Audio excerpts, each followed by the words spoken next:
From the Baker Institute for Public Policy at Rice University in Houston, Texas, this is Baker Briefing. I'm Ambassador David Satterfield. Baker Briefing tackles the most critical foreign and domestic policy issues of the day. Each episode is recorded in front of a live audience at Rice University in Houston. Today's topic, the U.S.-Israel relationship. The year 2023 marks 75 years since Israel became an independent state, recognized by the U.S. immediately after its own declaration of independence, and then by other states. The Baker Institute recently hosted a conference, Israel at 75, which took a step back to assess the binational relationship between the U.S. and Israel, and to assess the challenges, both internal and external, faced by Israel and Israelis. For today's episode, I'm delighted to share closing remarks from that conference, which took place on April 27th.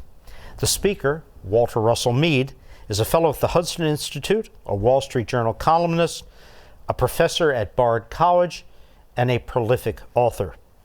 He's an extraordinary writer and eloquent speaker.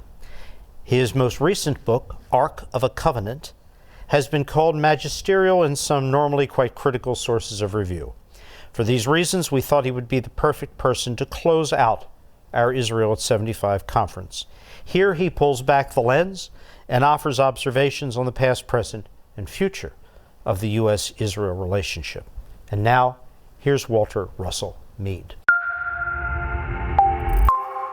Well, thank you. It's a real honor to be invited to speak in the company of people who have for so long played such a distinguished role in U.S. and Israeli politics, society, and diplomacy. And honestly, I feel a little bit intimidated. The only thing I think I have going for me is that I may be the first person in a long time to have written a book on the U.S.-Israel relationship without a single recommendation. It turns out, by the way, that's a great way to get good reviews. Don't make recommendations. And what I thought I would try to do today when talking about the U.S.-Israel relationship and naturally the future, I would much rather talk about the past because I at least know something about that. Some of you may know what Yogi Berra said, that great American sage, that prediction is always dangerous, and especially when it involves the future. So one has to be careful here. But I'd like to give you a sense, first of all, from my study of the history of the U.S.-Israel relationship, what drives the relationship more than anything else really has been the perception of American national interest by successive American administrations. And if we think about it, when Israel had the moral high ground in the 1950s, when it was weak, when it was poor, when its enemies in many cases were much more formidable, the United States was not allied or aligned with Israel, actually worked with the British to try to force Israel to surrender the Negev as part of a plan. Israel couldn't buy American arms for cash money. The idea that somehow, at that time, Israel arguably was what had the best case of its history for the moral high ground, a nation of refugees, et cetera, et cetera. The U.S. really was not particularly interested at the level of policy because U.S. Cold War policy believed that a relationship with Nasser was the best way to contain the Soviet Union, not only in the Middle East, but because Nasser, as the leader of a great modernizing post-colonial state, if he would accept the help of the United States in modernizing Egypt and building Egypt rather than the Soviet Union, the demonstration value of this would be global. So the United States actually does not become an ally or, let's say, aligned with Israel until 1973, by which time Israel had already won the Six-Day War, establishing itself as a great power in the Middle East and overcoming bitter and prolonged and intense American opposition, developed nuclear weapons capacity. So it's important to remember when we talk about this whole relationship that Israel did not become strong because it had an American alliance. It gained an American alliance because it had grown strong. That is a fact, I suspect, that is much more in the minds of Israeli leaders when they are negotiating with Americans than it often is of American politicians when they are negotiating with Israelis. All of us, I think, need to understand when we ask, why can't the U.S. get Israel to do this, get Israel to do that, need to remember that Israel began, in a sense, by defying the United States. The last thing that the cabinet of the Yeshua, the leadership group, did before they declared independence in 1948 was to vote to reject the Truman administration's request that they defer a declaration of independence. So the first act of a very weak Israel being attacked from all sides was to defy the wishes of what was at that time the unquestioned global superpower. They began as they intended to go on, I think. So when we see this, it applies to later administrations too. By and large, if you want to understand the policy of a given American administration toward Israel, look at the way the president and the people around the president see the American national interest globally, how they see the global situation, how they see America's interest in that situation. What do they see as the role of the Middle East in that American global interest?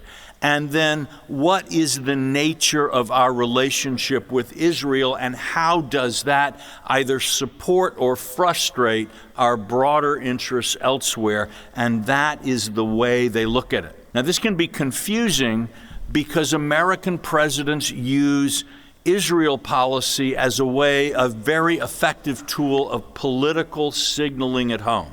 So imagine you're President Biden and you wake up one morning and you just decide, you know what, the left is really angry at me and I'm worried I'm losing control of the progressive wing of the Democratic Party. I got to come up with something and I've just already spent all the money and I can't appropriate any more. What can I do? Well, one thing you can do is you can make a speech and say, I believe that the Palestinians deserve equal rights and security with the Israelis, and the entire progressive wing of the Democratic Party erupts in hosannas. Many of them say, well, I wish he'd do more, but at least it's a start, right? And you haven't spent a penny. You haven't asked a single diplomat or soldier to cross a hallway, all right? And yet you've achieved a very significant political result. On the other hand, if President Biden wakes up tomorrow and he thinks, people are tagging me as too left-wing, I could lose the center, my polls are down, I need to find a way to reach out across the aisle or something, you can make a speech and say, the state of Israel has a right to defend itself against terrorism, and I support that right. And again, half the country erupts into tumultuous applause. And again, you haven't spent a single penny. You haven't dispatched a single airplane anywhere. You've made a speech, or not even a speech, you made a comment as you were getting onto the helicopter flying to Camp David. All right. So presidents have understood that in some ways the salience of Israel policy in American foreign policy overall is actually less than the salience of Israel rhetoric in the American political system on both sides of the aisle. And they have used it and still use it. And again, the shade of Yogi Berra is wagging his finger at me, but I will dare to prophesy they will continue to use it for political ends. That, I think, is one thing we can expect to continue. But if we ask, okay, can we get some more detailed thoughts about where the relationship is going? I think we can. Because if we look at American politics today, the politics of American foreign policy, the debate, what we can see is there is a general tendency in the American political system to downgrade the importance of the Middle East in American global strategy. There are some who say we should really not only just drop the Middle East, we should also drop Europe in order to focus on China and the Indo-Pacific. And there are people, no, we got to add more to China, but we really have to save Ukraine too. The Middle East is the orphan in that. Contributing to that is a sense of deep frustration, I think, in the left and the right on the results of the American Middle East policy in the 20th century. People on the right who might have welcomed some of our military adventures in the Middle East were very unhappy with the results. And people more on the left who wanted to see the U.S. doing more to promote democracy in the Arab world and so on have been very disappointed in the results. There's not a lot of energy or consistency in American political system to say, let's invest a ton more in the Middle East. And I think under President Biden and President Obama, there was an additional sense that what's the worst thing that could happen in American foreign policy in the Middle East? The answer is a war with Iran. Probably in their heart of hearts, though neither would ever say it in public, and I'm just guessing, that an Iranian bomb would be a terrible thing. But for a Democratic president to lead the United States into a war in the Middle East, would it break the Democratic Party after the Iraq War? Would it guarantee the rise of a party challenger, a peace party challenger in the primaries? Would Donald Trump, perhaps in spite of his past record on Israel policy, immediately attack you for starting yet another endless war? So looking at those politics, not because you're a coward, not because you're a weakling, you really might come to the conclusion that, in fact, what you need to do above all is avoid war with Iran. And that will inevitably affect your Israel policy.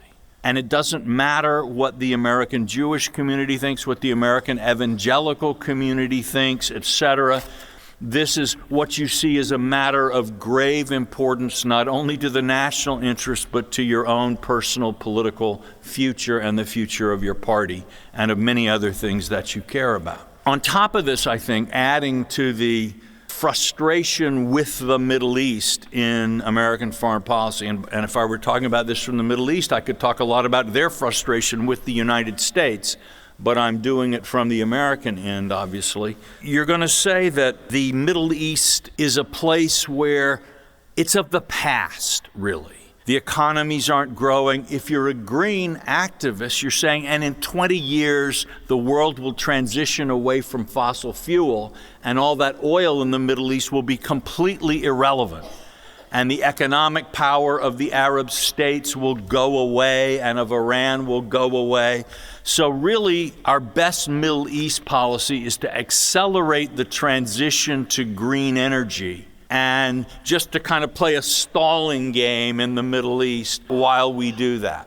By the way, I don't think the Arab countries are stupid. I think they realize this. Some of the Arab diplomacy recently of looking at China and Russia, countries which have absolutely no interest in stranding Middle Eastern oil assets, you see a rational response to what they perceive as a change in American policy. Now, I myself am not one of the people who thinks the United States should write off the Middle East or downgrade it. I actually believe America is a country whose interests are global.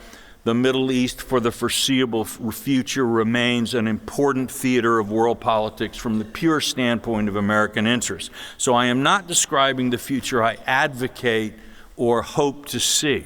But I do think that we can expect the most likely course is, if they can, American politicians, by and large in both parties, will be looking for ways to reduce America's exposure in the Middle East. And that's going to have two consequences. It's going to make the U.S.-Israel relationship a bit more distant. Actually, I'll say three consequences. Another is I think it will tend to promote the right in Israeli politics. That is to say that the perception that the United States is stepping away will increase concerns in Israel that we have to be security first, and also lower the perceived value of having a good moral reputation with liberals in the United States. Again, U.S. withdrawal from the Middle East tends to be actually bad news for both the Palestinians and sort of liberals in Israel, as well as, I think, what remaining supporters of democracy there are in other countries around the region. If that is true, if we are seeing diminished U.S. interest and therefore changes in the policies, I think we're going to see a Middle East that continues to look the way it's kind of looking now, which is that all of the countries in the Middle East, including many who for a long time, both Israel and on the Arab side, have been largely focused on their American relationship, are going to start to diversify their portfolios because they'll think they have to. I'm not trying to make a partisan point here about the Biden administration. I personally don't think they've done much to retard this, but I don't think it's a problem necessarily of their creating. It's American political society. And also, people in the Middle East look at the United States and they say, you elected George W. Bush and then you pursued one kind of policy in the Middle East. 8 years later, you elect Barack Obama, pursue an entirely different kind of policy. There were some overlaps, but in many ways a very different policy. Then in 2016, you elect Donald Trump and you followed a kind of policy. We're not quite sure what it was, but it was different from what you had before. And now you've got Biden and it's totally different. What are you going to do in 2024? What are you going to do in 2028? Do you have any idea who you are? And it means that the word of any American president in the Middle East, as elsewhere in the world, is sharply diminished in power. Because we don't know whether you're speaking for the United States of America or whether you're speaking for your majority, which we notice has razor-thin majorities in Congress, and we look at the polls and we don't know how long you're going to be there. So the diminishment of the American power in the Middle East, I think, has played a significant role in creating a Middle East that is less favorable to American sort of values and also less engaged in supporting American realpolitik priorities, both. We're sort of in a more difficult position in both. Unless we change our approach in some ways, I expect that this will continue. In some ways, I honestly believe that the biggest victims of this may well be the Palestinians, although in the chaos that could ensue, there'd be a long list of losers in the Middle East. In general, the transition from one hegemonic power system in a region like the Middle East to another is fraught with war, instability, civil strife, and many other things. It's unlikely to be a happy transition. We could get lucky, but that kind of luck is rare. And the Palestinians are the weaker party in their contest with the Israelis. And really since the 1930s, when the Palestinians were trying to get the British to sort of be their advocates and to play their hand to help balance their weakness vis-a-vis the Jewish population at the time, right on up to the present day, where, as we can see, the former Prime Minister of the Palestinian Authority was asking us today, please, America, do the things that will give us legitimacy. That is, if you leave us alone in a room with Israel and what happens is based sheer on power politics, we need a third party in there. And we need a powerful third party. And as I say, I think the Israelis also will be less considerate about our wishes and sensibilities and so on and so forth. In a way, it's kind of paradoxical that as we try to take a more balanced policy, in part because we hope it will make us more popular in the Middle East, the perception of our weakness, or let's say the perception that either our will or our ability or both is diminishing for real engagement in the Middle East, means that countries like Russia, like China, like Iran, will play a greater role. And I'm going to leave you, I guess, having said some gloom and doom, I'll leave you with a really nightmarish scenario just to complete. And I'm sorry, by the way, happy birthday, Israel.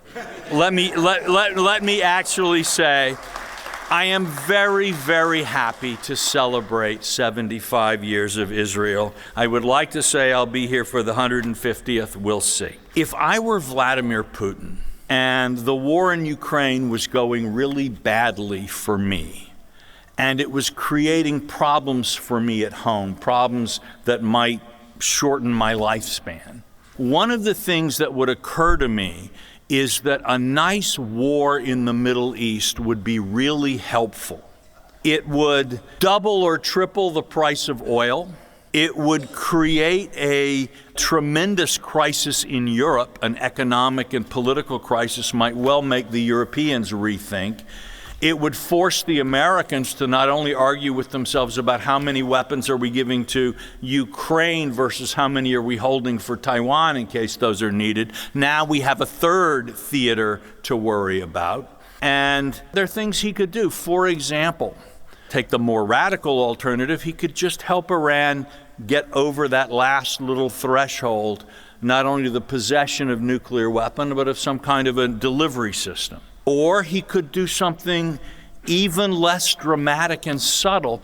He could commit to sell Israel air defense equipment and airplanes that would deny Israel the certainty that if it attacked the Iranian nuclear program, it could get the kinds of results that it needs. And that might well force Israel into a preemptive strike against Iran, which, again, could only be helpful to Putin.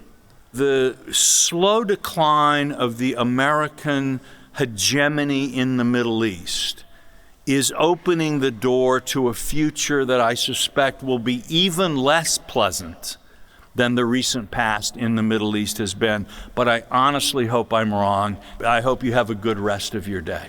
Thank you. The Baker Institute for Public Policy provides meaningful policy analysis on the most critical challenges facing Texas, the United States, and the world. It is a nonprofit, nonpartisan policy research organization based at Rice University in Houston, Texas. To learn more, including how you can attend a live podcast recording on the campus of Rice, visit us at bakerinstitute.org. Thank you for listening.